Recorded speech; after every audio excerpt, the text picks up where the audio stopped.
Hello, everyone. Now, I am in a tremendous mood. Not saying that I'm not always in a good mood, but I'm in an even better one because there's a couple of things. I'm going to tell you some important things, right? But to start off with, I'm going to tell you about just how great Assessment Week was.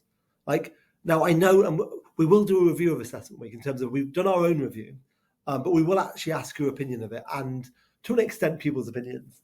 And I'll talk about why only to an extent, because what you didn't get to see was perfect, and I mean this, perfect behaviour for 6 solid days where pupils were having to do something that is incredibly hard, sitting in silence, revising or doing exams.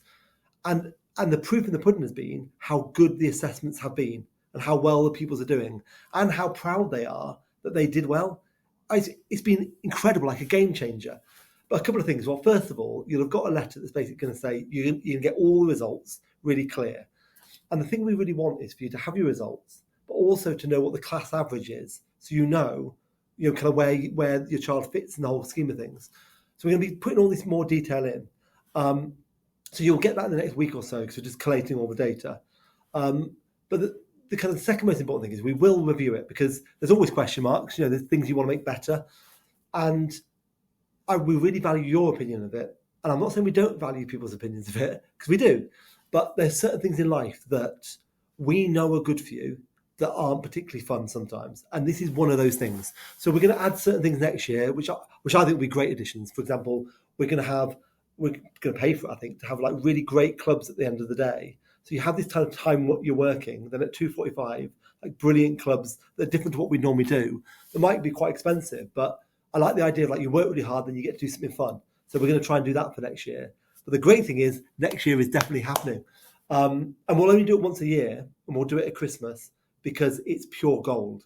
Now, there's a couple of bits of data that's worthwhile saying to you. Attendance for the last week of term last year was 75%.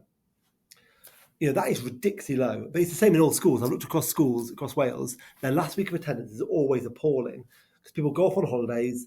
They don't think it matters. They don't think it's important. Our attendance was 90. I think it was just under 91% for that last week. I mean, that is such a difference. And that meant that more pupils are learning for more time, and that can only be good.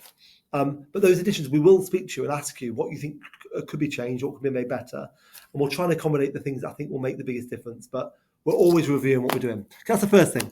The second thing is I'm just going to quickly switch to a video where I'm just going to show you our staff survey. So we do a survey with this company, so we do it all professionally. I'm going to show you the staff survey this week, and then next week I'm going to show you the parent survey because the results are so ridiculously positive that I just think it's really important for you to know how staff in the school are feeling and how that affects your child, because happy staff normally lead to happy children, because in the end you've got to love your job, and at the minute the staff really seem like they do here. So I'm going to show you some of the data now. Now, this is the survey for staff. Now, next week, I'll do the survey for parents, which is also equally ridiculously positive. You might think, why do you need to hear about the staff survey?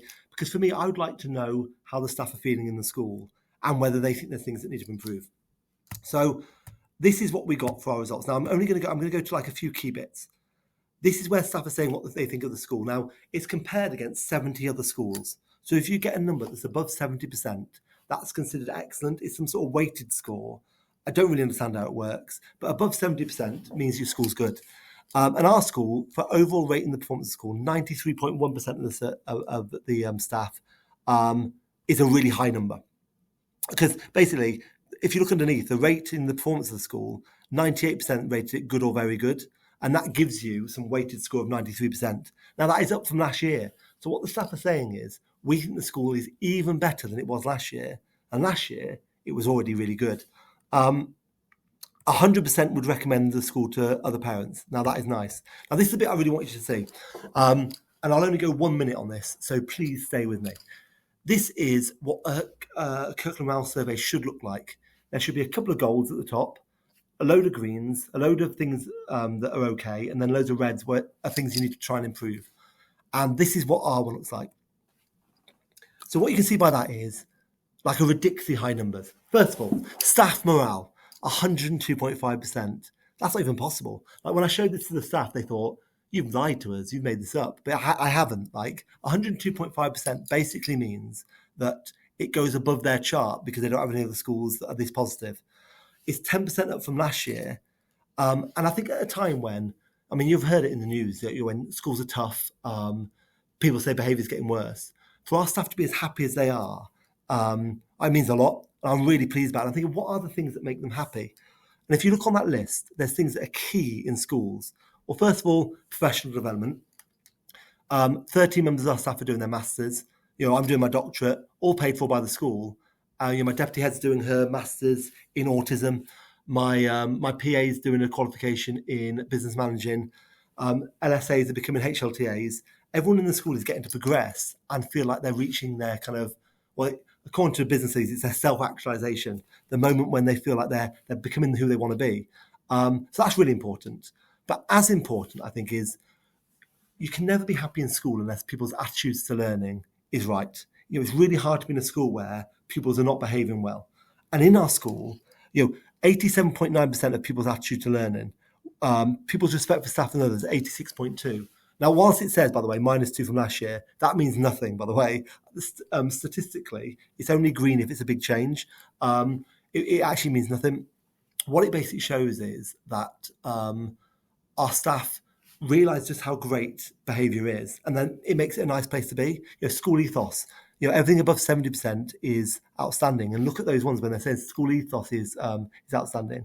Now, there's bits that I want to try and improve on, even though they're outstanding. Like I look at it at the bottom, like policy to ensure homework completion. It was 91% last time, and now it's 71%. So we've got to look at that and think, well, something's changed, and we need to look at that. But fundamentally, this is as good a survey as it gets, and it makes me realise that we're doing pretty well. Now, what we'll do next week is I will show you a survey again, but this time for what you have said. And I'll go through all the really positive things. Now, the problem with the staff is there's not that many negative things. But with your survey, it's like 99% positive. But there's going to be little bits that you want better. Like I'd say the bit that you will want better most will be things like reports. And we're currently really focusing on reports. And we've got a big plan, and we'll show you what that's going to be. But that's it, really. Now, I hope you have a nice weekend. Now, I've been finding it quite hard. I have just recently, and you won't believe it, look at me, I've just had a big birthday. And it's not 30, like you might have thought. It's actually 40. So I'm finding it quite hard. So I've decided, like all people who go through those big birthdays, that I've got a new fad. So I will be taking my children, and we're going to try and make my children to learn how to play ice hockey. Because I've decided at 40, the dream's over for me. I'm now going to live vicariously through my children. And maybe, just maybe, they're going to make it in ice hockey. So I'll let you know next week how it goes. Anyway, have a lovely weekend. See you later. Bye-bye.